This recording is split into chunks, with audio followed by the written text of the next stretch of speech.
వాళ్ళ మీద తప్పుడు కేసులు బనాయించేటువంటి ఒక దుష్ట సాంప్రదాయానికి ఈరోజు శ్రీకారం చుట్టడం జరిగింది. చంద్రబాబు నాయుడు గారు అయితే యథేచ్ఛగా అధికారాన్ని అడ్డుపెట్టుకొని తన మీద ఉన్నటువంటి కేసులని ఏ విధంగా నీరుగార్చాలనేటువంటి ప్రయత్నం చేయడం, వాటికి సంబంధించినటువంటి ఆధారాలని తారుమారు చేసి వాటిని ఏ విధంగా వాటి నుంచి తప్పించుకోవాలనేటువంటి ఒక ఆలోచన చేసేటువంటి ప్రయత్నం. ఇది ఆరోపణలు కాదు.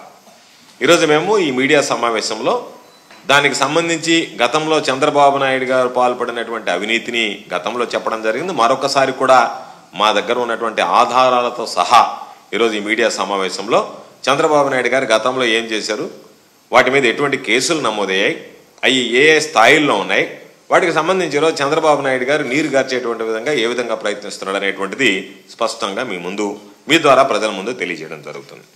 ఈరోజు అక్రమాలు చేస్తూ అడ్డంగా దొరికిపోయినటువంటి ఈరోజు దొంగలంతా అదే అధికారాన్ని అడ్డుపెట్టుకొని ఈరోజు ఏ విధంగా తప్పించుకోవాలనేటువంటి దాంట్లో అనేక రకాలైనటువంటి స్కాములు జరిగాయి గతంలో. స్కిల్ స్కామ్ కానీ, ఇన్నర్ రింగ్ రోడ్డుకి సంబంధించినటువంటి అలైన్మెంట్ స్కామ్ కానీ, అదేవిధంగా ఫైబర్ నెట్కి సంబంధించినటువంటి స్కామ్ కానీ, రాజధానిలో అసైన్డ్ భూముల కుంభకోణం కానీ, వీటన్నిటిని కూడా గత ప్రభుత్వంలో సిఐడికి అప్పచెప్పడం, సిఐడి దాని మీద విచారణ జరపడం, ఇవన్నీ కూడా మనం వచ్చిన తర్వాత ఈరోజు వైఎస్ఆర్ కాంగ్రెస్ పార్టీ ప్రభుత్వం ఏర్పడిన తర్వాత వాటి మీద విచారణ జరిపి చర్యలు కూడా తీసుకోవడం జరిగింది.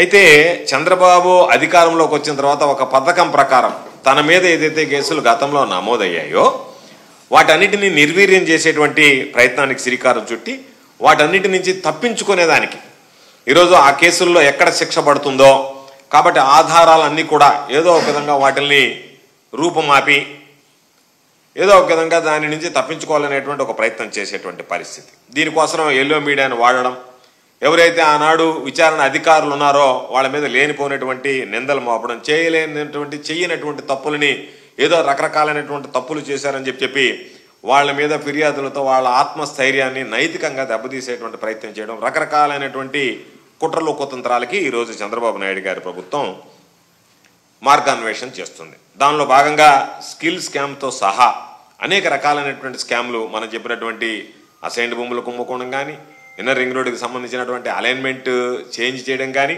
వీటన్నిటితో పాటు మార్గదర్శి దాని పెద్ద స్కామ్, మార్గదర్శి లాంటి స్కామ్లు ఇవన్నీ కూడా ఇవి ఎవరైతే గతంలో విచారణ చేశారో, ఎవరైతే వీటి గురించి ఆ రోజు వాస్తవాల ఆధారాలతో సహా బహిర్గతపరిచారో వాళ్ళ మీద ఈరోజు చంద్రబాబు నాయుడు అధికారంలోకి వచ్చిన తర్వాత నా మీదనే మీరు వ్యతిరేకంగా మీరు ఆ రోజు ఆధారాలు సేకరిస్తారా, నా మీదనే మీరు కేసులు నమోదు చేస్తారా అన్నట్టుగా కక్ష సాధింపులకు పాల్పడడం జరుగుతుంది. అందులో భాగంగా డీజీపీ స్థాయి అధికారి అయినటువంటి పిఎస్ఆర్ ఆంజనేయులు గారి మీద దాని మీద ఆయన కక్షతోనే ఆయన్ని సస్పెండ్ చేయడం జరిగింది.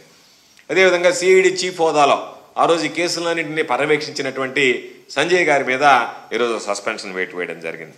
మార్గదర్శి వ్యవహారానికి సంబంధించి మరో సీనియర్ అధికారి రామకృష్ణ మీద తప్పుడు ఆరోపణలు చేస్తూ అనేక రకాలైనటువంటి కథనాలను ఎల్లో మీడియాలో ప్రచారం చేస్తూ ఆయన మీద కూడా ఈరోజు కక్ష సాధింపులకు పాల్పడేటువంటి పరిస్థితి.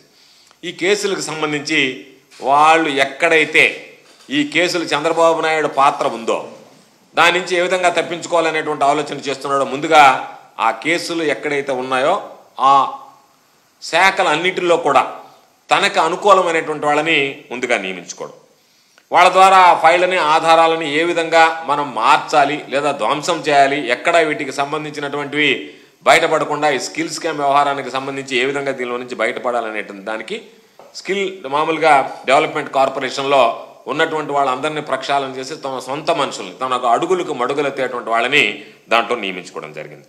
అదేవిధంగా ఫైబర్ నెట్ కుంభకోణానికి సంబంధించి ఆంధ్రప్రదేశ్ స్టేట్ ఫైబర్ నెట్ లిమిటెడ్లో కూడా తనకు అనుకూలంగా ఉండేవాళ్ళు, తన అనుయాయులుగా ఉండేవాళ్ళు, తన చెప్పు చేతల్లో ఉండేవాళ్ళు, తను చెప్తే వినేటువంటి వాళ్ళు, ఎదురు చెప్పకుండా కొట్టేటువంటి వాళ్ళు, తన ఆ మాటల్ని ఆజ్ఞల్ని అమలు చేసేటువంటి వాళ్ళని ఈరోజు ఆంధ్రప్రదేశ్ స్టేట్ ఫైబర్ నెట్ లిమిటెడ్లో ఇక్కడ స్కామ్ జరిగింది కాబట్టి దాంట్లో కూడా నియమించుకోవడం జరిగింది. అదేవిధంగా సిఆర్డీకి సంబంధించి అసైన్మెంట్ ల్యాండ్స్ కుంభకోణానికి సంబంధించి కానీ, ఇన్నర్ రింగ్ రోడ్డుకి సంబంధించినటువంటి అలైన్మెంట్ స్కాములకు కానీ వీటన్నిటిలో కూడా తనకి సంబంధించి తన గుప్పెట్లో ఉండేటువంటి వ్యక్తులను పెట్టుకొని ఈరోజు వాళ్ళందరికీ సంబంధించి కూడా ఆ అధికారులందరినీ కూడా తన గుప్పెట్లో ఉంచి తీవ్రమైనటువంటి అధికార దుర్వినియోగానికి ఈరోజు చంద్రబాబు నాయుడు గారు పాల్పడుతున్నారు.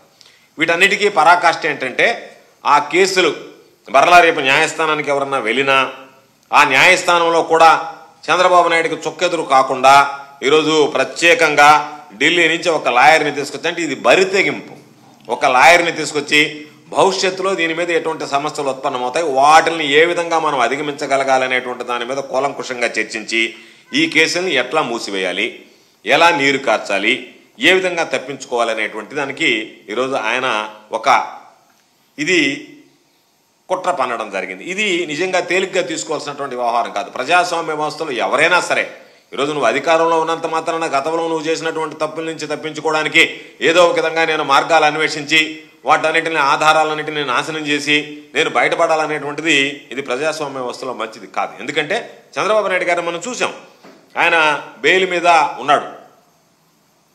గతంలో అరెస్ట్ అయినప్పుడు ఎన్ని రకాలైనటువంటి మాటలు మాట్లాడే చూసాం.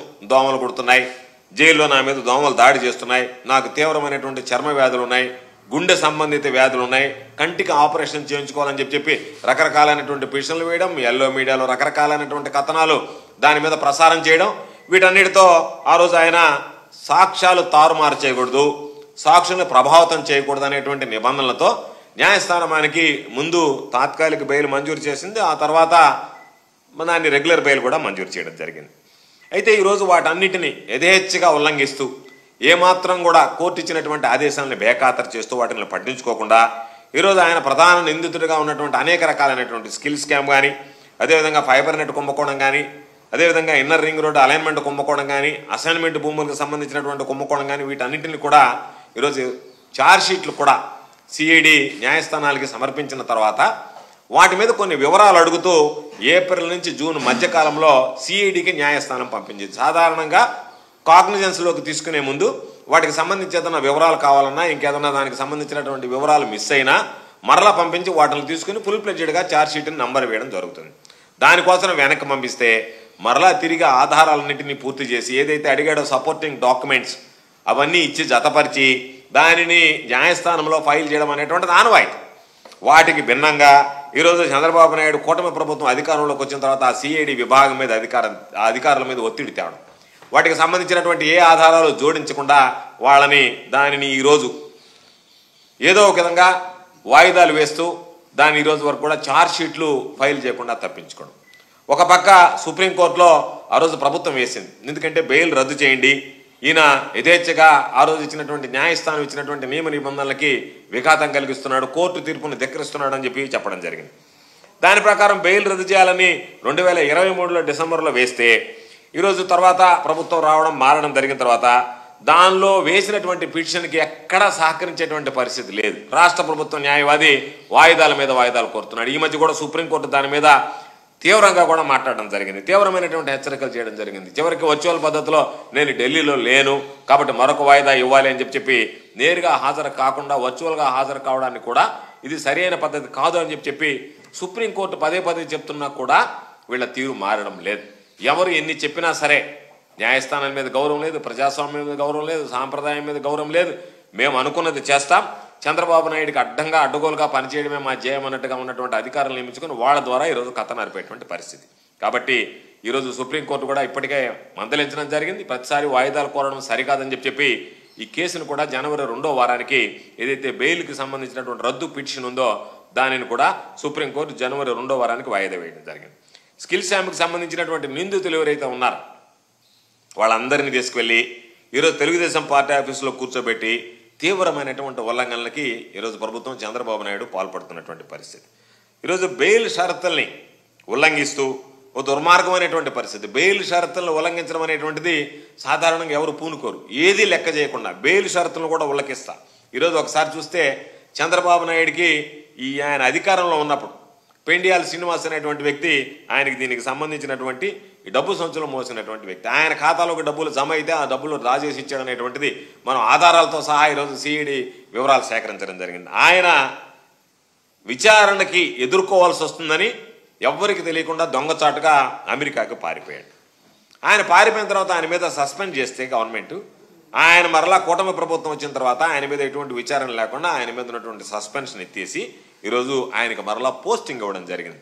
కాబట్టి శ్రీనివాస్ లాంటి వ్యక్తి, పెండియాల శ్రీనివాస్ లాంటి వ్యక్తి ఎవరైతే ఆరోపణలు ఎదుర్కొంటున్నాడో, విచారణకు సహకరించలేదో, విచారణకు హాజరు కాలేదో అటువంటి వ్యక్తి ఈరోజు మరలా ఆయన పిలిచి విచారణ ఎదుర్కోవాల్సినటువంటి వ్యక్తిని అందలం ఎక్కిస్తే ఇది అధికార దుర్వినియోగానికి పరాకాష్ట కాదా అనేటువంటిది చంద్రబాబు నాయుడు గారు సమాధానం చెప్పాల్సినటువంటి అంశం.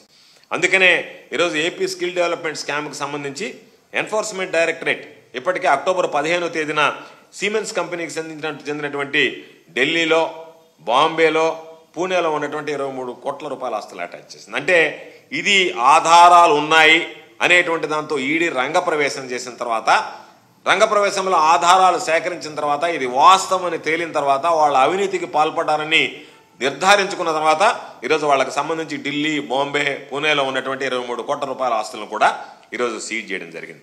ఇప్పటికే ఏపీ సిఐడి చేసినటువంటి కేసు ఆధారంగా వీళ్ళు నకిలీ ఇన్వాయిస్లు రైజ్ చేశారు కాబట్టి దాని ద్వారా వస్తువులు కొనుగోలు చేసినట్టుగా మనం గుర్తించాము అని చెప్పి దాన్ని వ్యక్తిగత ఖాతాలకు మళ్లించారనేటువంటి అన్ని ఆధారాలను కూడా ఈడీ సేకరించే ఈరోజు ఆ నగదును కూడా ఈరోజు వాళ్ళు ఉన్నటువంటి ఆ అమౌంట్ను కూడా వాళ్ళ ఆస్తులను కూడా అటాచ్ చేయడం జరిగింది.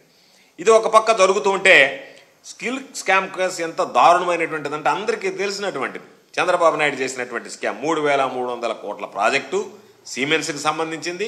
90% సిమెన్స్ పెట్టుకుంటుంది, గ్రాంట్ని ఏడిస్తుంది, ఏమి లేకుండా గ్రాంట్ని ఏడిగా ఇస్తుంది, మనం 10% భరిస్తే చాలు అని చెప్పి చంద్రబాబు నాయుడు గారు అనేక రకాలైనటువంటి కట్టుకథలు చెప్పి ₹1 3,300 కోట్ల రూపాయల్లో వాళ్ళు చెప్పినటువంటి గ్రాంట్ ఎయిడ్ 90% సిమెన్స్ కంపెనీ ₹1 కూడా విడుదల చేయకపోయినా చంద్రబాబు నాయుడు 10% మేరకు 371 కోట్ల రూపాయలు రిలీజ్ చేశాడు. ఆ రోజు ఆ రిలీజ్ చేసినటువంటి అన్ని షెల్ కంపెనీల ద్వారా వెళ్ళి మరలా చంద్రబాబు నాయుడు గారి జోబుల్లోకి వచ్చాయి. ఇవన్నీ ఆధారాలతో సహా బయట పెట్టడం జరిగింది. ఎందుకంటే ఈరోజు ఒక్కసారి చూస్తే వాళ్ళ ఒప్పందం స్లైడ్ నెంబర్ 1 ఇస్తే ఒకసారి వాళ్ళకి సంబంధించినటువంటి ఒప్పంద వివరాలు ఉన్నాయి. ఏ విధంగా దానికి సంబంధించినటువంటి గ్రాంట్ ఎయిడ్ ఏ విధంగా ఇస్తానన్నారు, దానికి ఏ విధంగా స్పెషల్ ఇన్ కైండ్ గ్రాంట్ అని చెప్పి వచ్చింది, దాని మీద ఏ విధంగా మార్పులు చేశారనేటువంటిది ఒక్కసారి దానికి సంబంధించినటువంటి ఒప్పందానికి సంబంధించినటువంటిది. తర్వాత 2వ స్లైడ్, దీనిలో స్పష్టంగా చంద్రబాబుతో కుమ్మక్కైనటువంటి సుమన్ బోస్ అనేటువంటి వ్యక్తి ఒక్కొక్క దగ్గర ఒక్కొక్క విధంగా సంతకాలు చేశాడు. ఒక దగ్గర ఒక విధంగా సంతకాలు చేశాడు, మరొక దగ్గర అంటే గుజరాత్లో ఒప్పందం మీద ఒక రకంగా సంతకం చేశాడు, ఆంధ్ర రాష్ట్రానికి సంబంధించినటువంటి ఒప్పందం మీద ఒక రకంగా సంతకాలు చేశాడు. అంటే సంతకాల్లో కూడా ఎంత వ్యత్యాసం కనపడింది అనేటువంటి దానికి.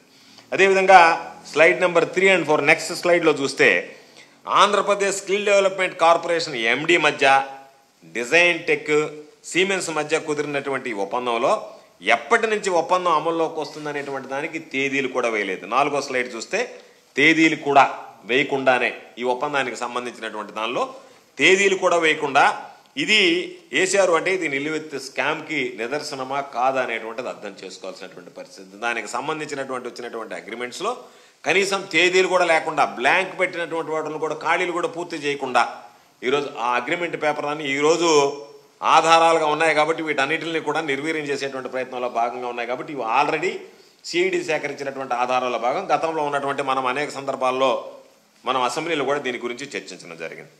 ఆ తర్వాత స్లైడ్ చూస్తే ప్రభుత్వం జారీ చేసినటువంటి జీవో నెంబర్ 90 దీంట్లో గ్రాంట్ ఇన్ ఎయిడ్ అని చెప్పి పెట్టారు.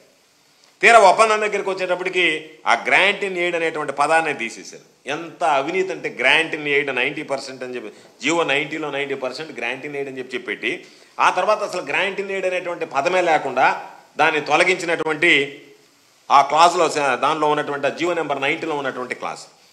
ఆ తర్వాత మనం నెక్స్ట్ స్లైడ్కి వెళ్తే సిమెన్స్తో ఒప్పందం ప్రకారం వాళ్ళ దగ్గర కుదిరినటువంటి ఒప్పందం ప్రకారం థర్డ్ పార్టీకి అప్పగించకూడదు ఈ కాంట్రాక్ట్ అనేటువంటిది ఒక షరత్ దాంట్లో ఉన్నటువంటి. ఆ షరత్ ఉన్నా సరే హఠాత్తుగా డిజైన్ టెక్ అనే కంపెనీని తీసుకొచ్చి దానిని దీంట్లో చొప్పించారు అని అంటే దానికి భిన్నంగా తీసుకున్నటువంటి నిర్ణయం అక్రమాలకు నిదర్శనమా కాదా అనేటువంటి దానికి ఇది ఒక ఉదాహరణ.